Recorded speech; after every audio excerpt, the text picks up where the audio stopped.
Hi, everybody, and welcome to the Vaccine Team podcast. I'm Kara Sundlin, and this is where we always have interviews weekly to kind of get you up to date on the latest cutting edge information regarding the pandemic, the vaccines, what we can do safely now. So I'm joined by Dr. Keith Grant. He is the Senior System Director for Infection Prevention at Hartford Healthcare. Great to be with you again, Doctor. How are you doing? Good to be here. Please call me Keith. Well, I think my parents would not allow me to do that. I have to still say doctor and Mr. and Mrs. for a teacher. But anyway, that's just me. But no, seriously, this is every week it's changing. And what's been in the news a lot, and we're seeing more reports of vaccine hesitancy with the Johnson & Johnson vaccine, understandably so. There's a report that just came out from CBS News that the Baltimore factory contracted to make it was dirty. Federal health authorities are now leaning toward recommending that it resume, but then we're hearing about these blood clots. So it's understandable that people are taking a pause button. Do you think it's safe for most people to take if it goes back on the market this weekend? So, what I will say is the one thing in this that we should appreciate as much as possible is, there's a active monitoring process with all these vaccines. And as we see something came up, the CDC, the multiple science group came together and we decided this is not, we need to do more investigation, and this was paused. Administration itself was paused. So I do believe if it does come back out and it's ready to go back on the market, it will be done so safely as possible. I think Johnson & Johnson, if you did trials and the data, the initial data that came out, and even the data after it was given to over 6 million individuals, that data was very, very promising. But, obviously with the blood clots, the 6 individuals, unfortunately, getting the blood clots, and with the current investigation that's going on right now, there needs, for the public not to be concerned, that would be very unusual. So we expect the public to be concerned. But I would say with patience and appreciate the scientific model that's being applied to this, we'll get more information. And if it's safe to come out, we will know. If it's not, then unfortunately, it wouldn't. It will not. I think what still sticks in people's craw, so to speak, is that it's still new. So unlike other vaccines that have been around for a decade or so, people will say, well, how do we really know? Yeah, and when the Johnson & Johnson, the technology behind Johnson & Johnson is not new. Right. So using, I explain it as a basic Trojan horse concept. So using another virus to deliver the message that you want to elicit that level of antibody. It's not a new concept. In fact, the mRNA vaccine concept technology is much newer than the vector vaccine process that Johnson & Johnson and AstraZeneca uses. So I don't think it's because it's new. I think this is, again, highly monitored, which is a very good thing. If you look at the time frame of development, effective, efficient, the process that's happened with this so far, again, safe, effective, efficient. But there's some missing stuff that we're trying to get. And as soon as we get it, the decision will be made whether or not to put this back on the market. Well, they're saying there might be a warning or a caveat. And I guess for women who take birth control, they know there's always a warning about blood clots with certain contraceptives. Are there patients that you have that you would not recommend it for? Or if it comes back on the market, are there certain people you'd say, I'd prefer you not get the Johnson & Johnson vaccine? Yeah, and I think we're the best thing to do right now is to wait and see what comes out after the investigation. If you just look at the actual data that comes out, whether or not there's individuals, there's very specific age group, there's very specific time frame. I think if you look at birth control, I think only one of the individuals, one of the females was actively using birth control. So I don't know if it's fear for you to use that actual. I meant like sometimes when we take birth control, they'll tell you there's a blood clot warning. Women are used to seeing that, and yet many women still take it. But is there certain people, like if you have a history of stroke in your family, or if you have a certain condition, are there people that you would be more hesitant to recommend the Johnson & Johnson vaccine based on what we know right now?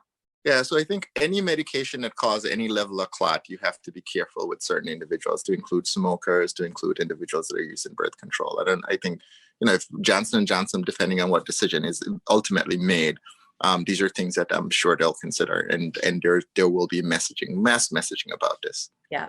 So we'll wait to see. That we're hearing the CDC is having a big meeting on Friday, but it seems like all signs are pointing to that they're going to put it back out there in some way or another. we've also got the state reopening as of May 1st, and then really as of May 19th, no more restrictions on social distancing at restaurants. You can go to the gym and be right next to the person at the treadmill.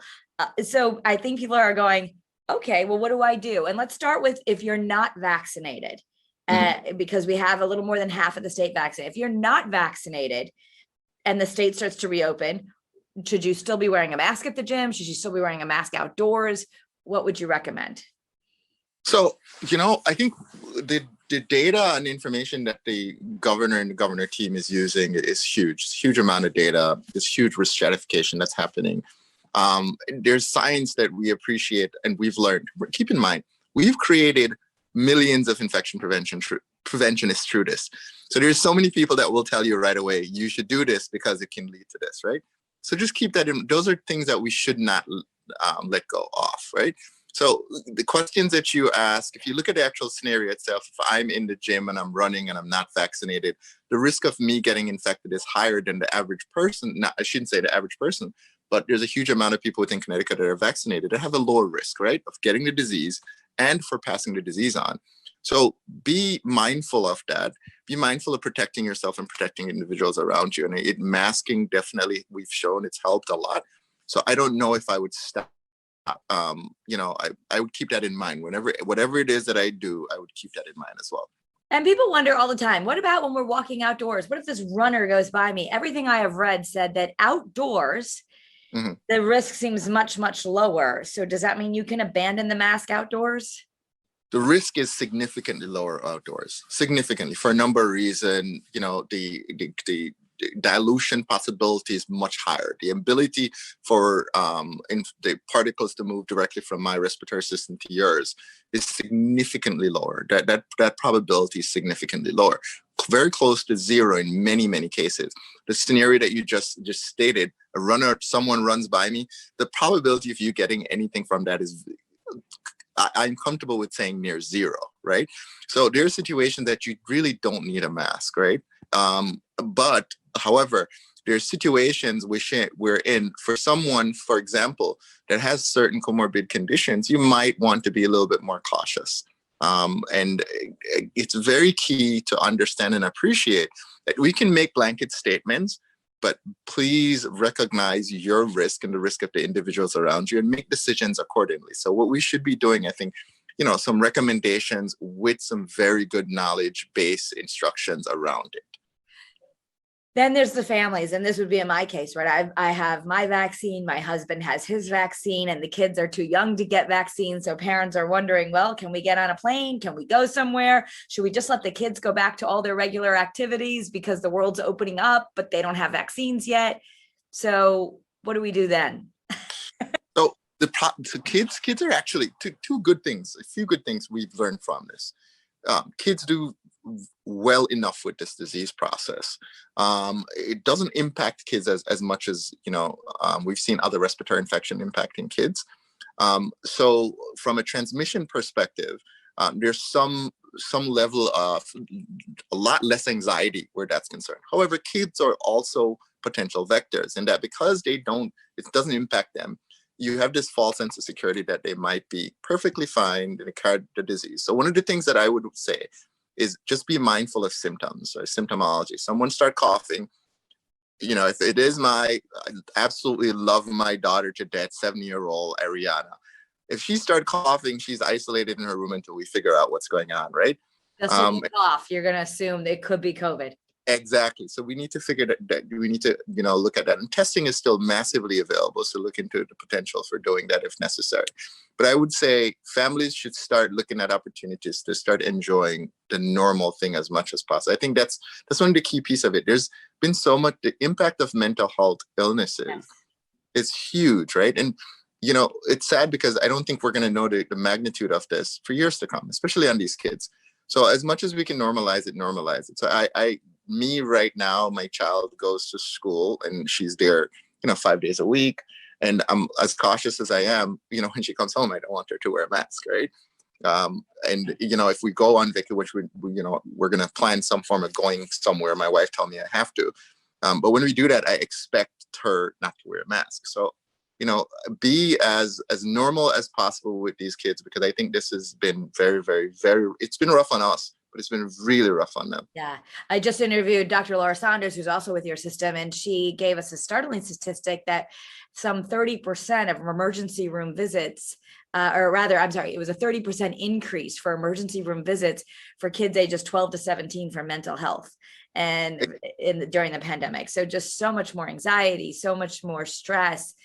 Even more extreme ends of thoughts of suicide. So we really do have to think about those risks as well for our kids and our elderly population who was so isolated.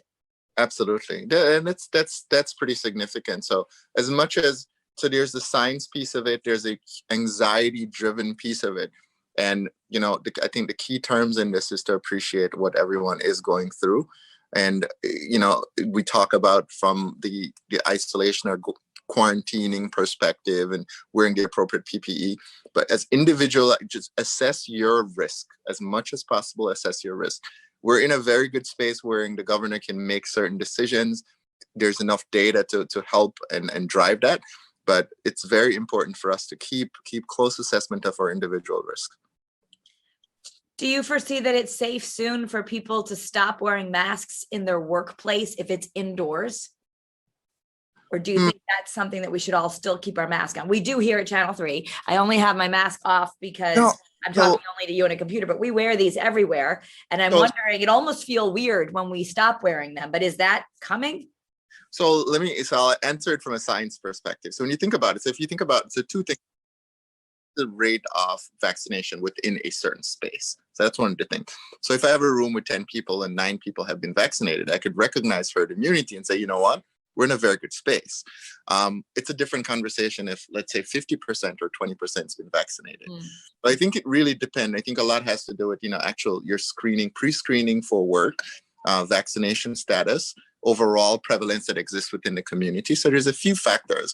But can we, based on what we've achieved so far, are we closer to having that discussion? I absolutely believe so. Are we closer to actually actualizing or operationalizing something very similar to what you're saying? I believe we are. We're much closer than we were 4 or 5 months ago. Mm-hmm. As we approach herd immunity, people get confused about this, and I've been asked this a lot. Like, what about all the variants? And one of the things that you read is that sometimes when we start vaccinating a lot, we will see more variants because the virus's job is to stay alive. Is that part of it, that the virus is changing because we're all getting vaccinated? So that's a very good perspective. So let me see if I can clarify it as much as possible. So on the other spectrum, if we don't, the more the virus spread, the greater the opportunity to actually see variances. Okay. Relate to your perspective is, if you create more resistant, in order for the virus to maintain viability and survive, it has to figure out how to do this. And mutation is one of the ways it does that, right? So I think that's a way to approach that. And it's basically yes for both, right? So it is yes for both. So we want to reduce the actual bucket of spread, so reduce the potential of the virus mutating. So we've seen that, but we also want to recognize, and that's hence the reason why we're working very closely with, Jack's lab, the CDC, and DPH in order to do sequencing to see if we're picking up more variancing. So far, pretty decent direction. The most of what we're seeing is B117. And the vaccines we have in place right now are very effective on that. Do I expect to see more variances? Based on what viruses are supposed to do, I do expect to see more variances. The question is how aggressive the variances will be and whether or not our current therapeutics and current daily vaccines itself will work on them. But that's yeah. Well, thank you. That's enough for my high school science to just ask that question if that works both ways. Okay. But how are the vaccines? Most of us are getting the vaccines, the Moderna, the Pfizer, if the Johnson & Johnson comes back. How well protected are we about the variants we know right now? So I'll give you a quick statistic. So we're monitoring what we're calling breakthrough cases, right? So these are cases or individuals who has been vaccinated and the hospital has interacted in the hospital system in some ways over the last few days, and they're positive. So they're vaccinated and positive. So within our system, and we just went through this data, within our system, we're approaching about 100 patients, right? 100 patients that's been vaccinated and are positive. From the 100 patients, 44 of these patients are after 12 days. So after 14 days. So after 14 days of second dose Pfizer Moderna or 14 days of Johnson & Johnson. So from those 44 patients, one patient has been admitted for a respiratory problem, but not COVID, if that makes sense. So it wasn't COVID. So that, in layman's terms, does that mean that we think the vaccine is protecting against some of these variants because we know the variants are in the community? I believe so. And if you look at, there's some data that Pfizer has produced or provided against showing efficacy in South Africa, where we know B.1.351 is prevalent, which is one of the most concerning variants. It shows that there's great efficacy with the Pfizer vaccine. And we believe because the Moderna vaccine is so closely knit with Pfizer vaccine, we expect to see the same protection as well. So B.1.1.7, I know Pfizer and Moderna about a month and a half ago did come out and say that they believe there is ample protection and efficacy against 1.1.7. So here in Connecticut, is it mostly of the new infections you're seeing? I read an article that we should assume it's one of the new variants. Are most of them the new variants or no? No, I don't think so. I think it's the original virus, the most, because I feel like I'm hearing more people infected with COVID now than I did 3 months ago, like all these, especially the young kids that are getting back and minor cases, but it's interesting. We're getting back to normal, but I'm hearing so much, oh, so-and-so has COVID, so-and-so has COVID. So is that most of the infections you're seeing are the original virus? No. Well, based on the sequences that we've done in sampling, we're getting that data. I think most of it is from the original variants. I think we've had in Connecticut over 700 of B.1.1.7. But I think we still predominantly have, the original predominant variant. Okay. And for those of us who have either had COVID and the vaccine, so I count for both, should we and can we still give plasma? Is that being recommended? I don't know. To be honest with you, that's not a program I'm very close to. I do believe in our system we're still doing that. Okay. Yeah, I haven't been asked, but I was just curious. In the beginning, it was all about, if you've got it, give us your antibodies. And now with so much vaccination, I haven't heard as much about it. And I didn't know, for those who might want to help or help science, is there that opportunity or something we should be doing? Yeah, so there's therapeutic management still using antibody therapy. So the details on that right now, I'll follow up with you with that. Okay, we'll see. Yeah, I actually asked a question that Dr. Grant didn't know the answer to, just like that. That's okay.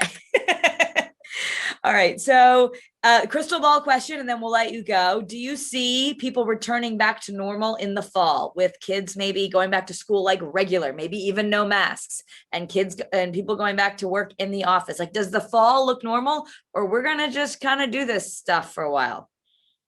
So fall, we're gonna be closer to normal than we are right now. I will say that. I think we're in a stable, very positive route right now. I think we are.